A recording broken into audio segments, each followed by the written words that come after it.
Hi everyone, welcome back to my channel Investor Happy. Halo semua, video kali ini kita akan bahas ya salah satu emiten yang segi fundamental cukup bagus ya, dan emiten ini juga royal bagi dividen ya, dan rutin bagi dividen ya, dan mungkin ini bisa menjadi rekomendasi saham hari ini untuk kita semua. Oke, sebelum pembahasan kita disclaimer dulu ya, bahwa di sini hanya sebatas berbagi informasi, bukan ajakan untuk beli ataupun jual di emiten yang terkait di video ini. Oke, kita akan bahas saham PSSI ya. Kemarin PSSI ini kena scanner saya, terus aku cek ya segi fundamentalnya oke, dan emiten ini juga lagi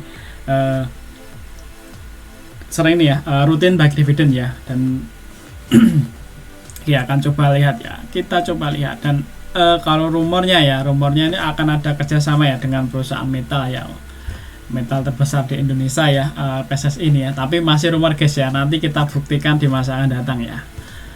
Oke, kita lihat ya, kita lihat company profilnya dulu. PSSI atau Pelita Samudra Shipping ya, ini salah satu perusahaan shipping guys ya, jasa bidang pelayaran dan jasa angkut laut. Nah ini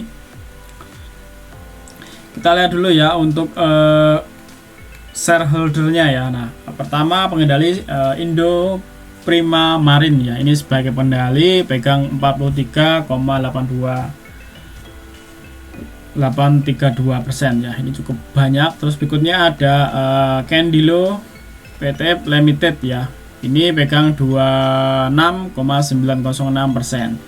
Berikutnya ada masyarakat ya atau retail seperti kita ini 11,755%. Berikutnya ada Bio Prima 7,3% ya. Berikutnya ada Convival Navigator Company PT Limited ini 7,079%. Berikutnya ada saham Treasury 3,94. Nah menarik ya, ada saham Treasury ya. Kalau dari data saya historis ya, ketika ada emiten yang ada data Treasury, terus nanti ketika ada berita ya Treasury mau dijual, nah ini biasanya harganya naik ya, biasanya guys ya, dan ini biasanya. Dan ini tak catat ya, emiten ini saham Treasury ada ternyata ya.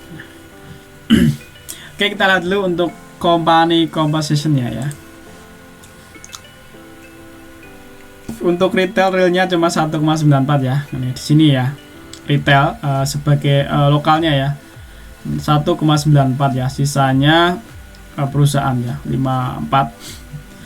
Nah, retailnya kecil banget, guys. Realnya ya di sini holding composition ya. Jadi ini kan menu stok pick baru di sini akan kelihatan ya. Untuk di sini kan ada individu, reksadana, dana pensiun ya. Kalau kita lihat di sini individu sebagai retail kayak kita ini cuma 1,94 di sini, padahal teras 11% ya.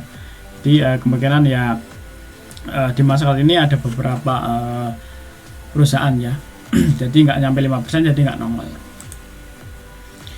Untuk foreign-nya sendiri cuma kecil guys, foreign-nya kecil sini ya. Retailnya cuma 0,38%. Jadi memang banyak ini ya, banyak perusahaan ternyata yang megang emiten ini ya. Mungkin banyak ini ya, institusi banyak yang di sini mungkin ya. Oke, dari segi shareholder aman ya guys ya, masyarakat tipis ya 11%. Nah kita lihat ya untuk laporan keuangannya dulu. Nah ini udah laporan keuangan per kuartal kedua ya, karena kuartal ketiga belum muncul nih ya. Nah belum muncul guys ya, nanti kita akan hitung lagi ya. Nah kita coba review datanya ya. Untuk asetnya ini di sini baca dulu ya. 30 Juni 2002, 31 Desember 2021. Jadi kuartal 4, ini kuartal 2 dinyatakan dalam bentuk dolar. Artinya nanti dikali dolar guys ya. Jadi nanti teman ketika ketemu LK dinyatakan dalam bentuk dolar, nanti nilainya ini dikali dengan dolar saat ini ya. Jadi misalnya dolar 15.000 dikali 15.000 ya. Kalau teman mau ngitung ya. Dan cukup kita tahu aja nilai angkanya ya. Dan kalau mau teliti cek detailnya ini ya. Jadi detailnya ini ada nomornya ya. Dan ini nanti teman scroll ke bawah aja, nanti akan ketemu ya kas yang dibatasi pengguna. Nanti akan dijelasin ya di note sini. Nah seperti itu ya, ke bawah aja. Nah biar durasinya videonya nggak panjang, kita akan coba bahas gini aja ya. Nanti kalau teman pengen puas ya silakan cek sendiri ke bawah. Nah, ini akan dijelasin semua ya, ini aset tetap bersih ini apa, nah jelasin. Oke, untuk asetnya ini sekitar ada 167 juta ya US dollar. Kalau kita bandingkan sebelumnya tuh 161 ya per kuartal 4 kemarin atau annualnya ya, atau tahunan 2001. Dan ini artinya naik ya, dari 161 naik ke 167 ya, naik ya sekitar 6.000 ya, 6 juta US dollar ya. Nah, untuk si aset tumbuh guys ya. Nah, kita lihat untuk liabilitasnya seberapa besar. Nah, untuk liabilitasnya ini sekitar 44 kalau kita bandingkan secara per kuartal ya, ini karena 31 Desember jadi kuartal 4. Ini turun ya dari sebelumnya 46. Nah, 46 turun ke 44 ya. Jadi turun sekitar 2 ya, atau 1,5 jutaan atau 2 jutaan lah ya turunnya. Untuk liabilitasnya oke ya, liabilitasnya turun. Untuk liabilitas juga enggak ini ya, baru sekitar 25% ya dari asetnya ya. Ya, karena ini 16 ya, sekitar 24% ya, 25% ya dari asetnya, jadi masih aman ya guys, nggak terlalu gede ya untuk liabilitasnya, jadi bagus. Nah, untuk ekuitasnya sendiri masih ada sekitar 122 ya, 122 juta US dollar. Kalau kita bandingkan sebelumnya 114 US dollar, artinya emiten ini naik ya sekitar 8 juta US dollaran ya. Oke, segi ekuitas naik juga ya. Nah, kita lihat untuk pendapatan, ini yang poin yang penting. Nah, untuk pendapatan usaha ini juga naik ya, dari sebelumnya 45 ya, 45 US dollar, 45 juta US dollar naik sekitar 56 juta US dollar. Ini kalau kita bandingkan secara year to year, ini naik ya dari 45 naik ke 56. 45 naik ke 56, jadi naik sekitar ini ya 11 jutaan ya, atau 11 jutaan US dollar.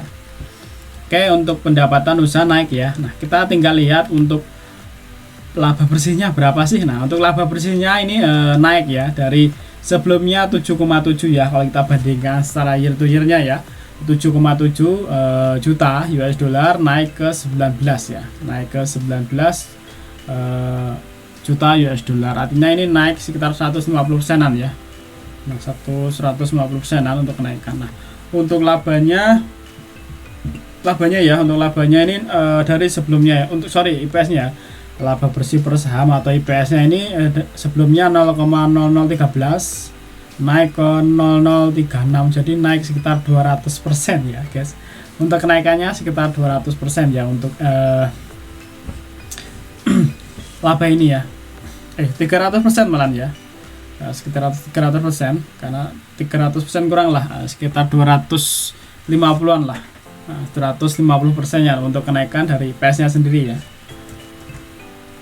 Nah, untuk IPS-nya sendiri naik ya, dari sebelumnya 0,0013 naik ke 0036 ya. Jadi IPS-nya naik sekitar tepatnya 270-an ya, 270% guys untuk kenaikan IPS-nya sendiri. Oke, dari sini emiten ini tumbuh guys ya, dari pendapatan tumbuh, untuk liabilitas juga tertekan bawah, bagus ya, untuk asetnya juga tumbuh, ekuitas juga tumbuh. Nah, kita lihat ya untuk cash flow-nya. Nah, ini penting ya. Nah, untuk cash flow-nya juga naik ya, dari sebelumnya 11 juta US dollar naik ke 25 ya, 9 bahkan 26 ya ini. Ya, naik 100% lebih ya untuk kenaikan dari cash flow operasionalnya ya. Oke, dari segi fundamental oke ya, emiten ini oke, sehat ya, dan tumbuh guys. Nah, kita lihat ya dari segi teknikalnya atau chartnya ini sendiri. Kalau kita lihat ya dari harga sahamnya juga tumbuh ya, dari 20 nih, harga yang dulu masih 150 sekarang naik ya, ke bahkan pernah sampai ke tingginya tuh 800 ya, 825 ya. Nah, ini tertingginya ya 825. Nah, kita cek ya, atau kita danakannya berapa persen nih selama 2 tahun ini ya. Nah, jadi udah 450% ya. Jadi emiten ini tumbuh ya, secara year to year growth-nya tumbuh, emitennya juga tumbuh, dan ini rutin ya bagi dividen 28 8. Nah, dari lihat sini emiten ini tumbuh ya 5. Nah, 8, nah 5 naik ke 8, ini naik tinggi lagi ya, naik ke 28. Nah, kita lihat nanti ya, ini Mei ya, kita lihat tahun depan harusnya ini naiknya akan signifikan ya kalau kita lihat ya. Bahkan tadi IPS-nya naik ya, hampir 270%. Nah, dan nanti di data ini ya, data Excel saya udah tak rangkum guys untuk IPS-nya. Dan kita akan coba memproyeksikan ya harganya akan mana. Nah, oke, kita lihat ya untuk di teknikal sebenarnya emiten ini udah mendekati MA 200-nya ya. Nah, sebenarnya kalau nanti besok break ada potensi lagi ya, naik lagi, bullish lagi ya. Nah, ini memang mendekati harga MA 200-nya. Untuk supportnya ada di area sini ya. Ini ada support juga sebenarnya di area 535 ya. Dan harga saat ini masih close di harga 530. Jadi masih ada 5 poin lagi ya. Tinggal besok kalau naik ya ada potensi ini di atas MA 200. Jadi sinyal emiten ini mau bullish lagi ya. Oke, dari teman-teman mau nunggu di area sini boleh, atau mau nunggu break di area sini baru entry silakan, atau mau nunggu di area bawah ini silakan ya, karena pernah tes turun ke bawah sini. Nah, kita lihat untuk bandar detektor ini udah ada akumulasi ya per di sini big akumulasi ya kalau kita lihat data per 21 ya. Nah, kita lihat kalau kita lihat dari lembahnya sini 19 Oktober ini berapa ya. Jadi sini ya. Ini ada GR ya, GR yang akumulasi sekitar 120. Kalau kita lihat GR baru masuk kemarin ya ini ya. Nah iya, baru kemarin ya ternyata. Ini kalau kita lihat 21 ini enggak berubah. Jadi GR baru masuk kemarin dengan average 536 ya. GR baru masuk kemarin. Kalau kita mau tarik dari 31 September kita lihat ya. 31 September. Ini ketemu XC ya, sobat cuan sekitar 532, berikutnya ada FZ, berikutnya ada PD ya, AZ juga ya. Nah, BK yang top seller ya. Nah, efeknya rata-rata di area sini ya, di area 252 ya. Kalau kita lihat VWAP-nya ini average-nya di 252. Jadi di area sini guys ya. Nah, untuk di sini data terbawah ada average FZ ini 506 ya, 506, jadi di area sini ya. Nah, oke, itu data dari bandar-teknologinya ya guys ya. Jadi setelah teman-teman mau nunggu di sini boleh, nunggu break di MA20 di MA200 silakan. Nah, kita lihat untuk proyeksinya ya. Nah, saya udah merangkum ya. Nah, kita akan enggak kali dulu ya, masih hari saja. PSSI ya. Nah, PSSI ya, ini bukan ini bukan PSSI-nya sepak bola ya, ini PSSI perusahaan ya. Nah, Samudra tadi ya, apa tadi katanya apa sih? Pelita Samudra ya, Pelita Samudra Shipping. Nah, ini Pelita Samudra Shipping, bukan Persatuan Sepak Bola Indonesia ya. Oke, kalau kita lihat rumus harga wajar ini menggunakan pendekatan rumus dari Benjamin Graham ya. Nah, untuk saat ini tuh IPS-nya tuh kuartal 1 tuh 26 ya, kemarin 26. Untuk kuartal 1 ini 26 dan kuartal 2-nya ini 25 ya. Nah, kita untuk kuartal 3-nya belum tahu ya, karena belum muncul. Nah, seandainya ya, ini seandainya dia konsisten ya 25. Jadi kuartal keempat ada potensi harga 755 nih ya. Kalau menggunakan pendekatan dari Benjamin Graham. Cuma kalau kita menggunakan rumus harga wajar di industri sejenis, nah ini udah saya kumpulin emiten yang industrinya sejenis. Untuk PSSI ini pernya masih 4,9 ya, SIP ini 10, Temas 7,5. Nah, kalau kita lihat ya secara yang mirip-mirip ya, mirip-mirip dalam arti asetnya ya, asetnya sama, ini mirip dengan Temas ini 1,8, SIP ini 1,6 ya. Nah, di sini pernya sama, kalau kita mau samain dengan Temas 7,5 ya. Nah, ini tak bikin konstantanya biar pernya 7,5. Nah, ini udah tak bikin 7,5 ya. Kalau ketemu 7,5 ada potensi ke sini ya. Di sini ya per kuartal 2 ini 25, ada harga potensi ke 535 ya. Nah, dan harga saat ini masih 530 ya, sama di harga fundamentalnya ya. Nah, kalau seandainya nanti di kuartal 4 juga sama, nah kuartal 4 juga sama, nanti kan akan ketemu IPS sekitar 108 ya, 108. Nah, kalau kita lihat kemarin tuh 2001 itu cuma 66 ya, jadi ini naik 100% ya. Kalau seandainya nanti ya kuartal 3 25, kuartal 4 masih 25 juga, nanti ada potensi segini ya, 870. Proyeksi harganya kalau kita menggunakan pendekatan ini sekitar 615 ya. Nah, dengan pernya ini ya, per menggunakan Temas ya, kalau menggunakan emiten Temas, ada yang menggunakan emiten Temas. Nah, untuk kuartal 3 ada 535 seperti fundamentalnya, kalau untuk kuartal 4 615 ya. Nah, ini menggunakan pendekatan industri sejenis ya, ya. Harga saat ini masih di 530, ada yang ini naik ke 615, kan sangat menarik guys ya. Nah, kita lihat itu historical price-nya dulu ya. Nah, kalau kita lihat historical price-nya ini, IPS-nya ini dari tahun ke tahun naik ya, dari sebelumnya 34 ya. 34 terus sempat turun di 2020 kayak Covid ya, ini 22 turun. Setelah itu naik tajam ya, hampir 3 kali lipatnya 2001 66, dan saat ini aja di 2002 ini per kuartal 2 udah 51, jadi tinggal 10 poin aja udah sama dengan kuartal ke ini ya, dengan IPS tahun 2001 ya. Jadi seandainya nanti ini 10 poin aja udah sama dengan IPS 2001 ya, 2001. Nah, untuk 2001 ini ada historical harga tertinggi itu di 438 guys. Nah, 438 ini harga tertingginya. 438, sorry ini keliru nih. Bener ya, bener. Sorry guys, bener guys. Ternyata di 438 untuk 2001. Nah, untuk di 2002 ini proyeksinya berapa? Nah, kalau kita pakai ini di antara ini ya, di 100, di 500 sekitar ini ya. Sorry guys, tak ganti dulu. 615 nih ya. Kalau kita proyeksikan antara 516 sampai 870. Nah, ini proyeksi 2001 ya.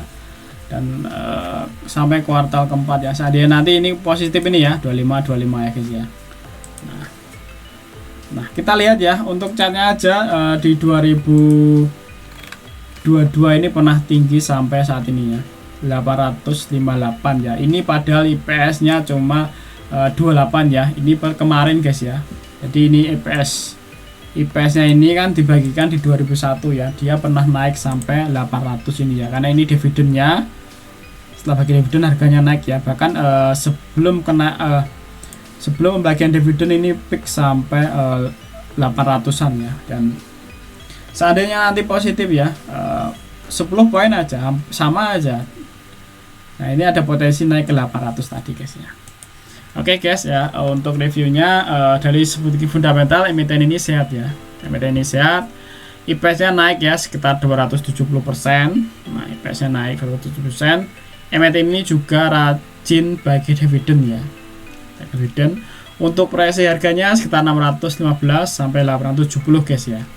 Seandainya kuartal 3 IPS-nya sama ya, sama kuartal 2, 25 ya. Ada potensi segitu ya. Sekali lagi ada potensi segitu. Cuma kalau kita historical kemarin dengan IPS cuma 66 itu pernah sampai ke 800 ya. 825 tadi ya. Dan nggak mustahil juga kan 2002 ini kurang 10 poin aja sama ya dengan IPS-nya 2006. Jadi seandainya nanti ini naik ya, dan ini sampai proyeksi kita di 101, ada potensi segini ya. Jadi bukan tidak mungkin sampai 800 lebih ya, bahkan sampai 900 harga emiten ini ya. Oke, sekilas ya untuk analisa saham hari ini, saham PSSI ya. Kalau menarik bisa dimasukin wellisnya, jangan lupa cek kembali ya. Kalau cocok ya bisa dimasukin wellisnya. Oke, terima kasih telah menonton video ini. Sampai ketemu di video berikutnya. Happy cuan and happy investor. Bye bye.